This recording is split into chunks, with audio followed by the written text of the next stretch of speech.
ഇതെന്താണത്? ഉറക്കശാല.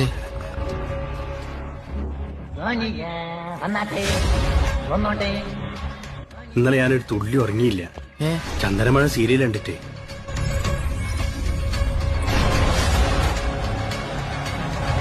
എന്താ രാമേന്ദ്ര പ്രശ്നം?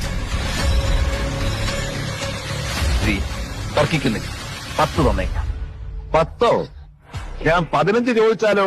അടിച്ചു നിന്റെ 32 പല്ലും കാഞ്ഞു കൊന്ന് കാലിൽ താഴ്ത്തും.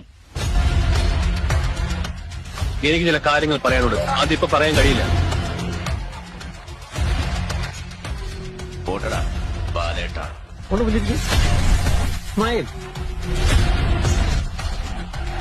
ഒന്ന് രക്ഷപ്പെടുത്തി തരും മാസ്റ്റർ. നീ പറഞ്ഞ് മനസ്സിലാക്കും. ഞാൻ വക്കീലുമായിട്ട് വരാം. മറ്റേ ചാട് ഞങ്ങൾ കൈയടിക്കാനുള്ള ആളുണ്ടാക്കട്ടെ. പെൺകുട്ടികളുടെ രക്ഷകൻ വിക്കി. ഇതൊക്കെ എങ്ങനെയാണെന്നല്ലേ ആലോചിക്കുന്നത്. പക്ഷേ ജംഗ്ലി റമ്മിയുള്ളപ്പോൾ ഇതെല്ലാം ഈസി ആയിട്ടാണ്.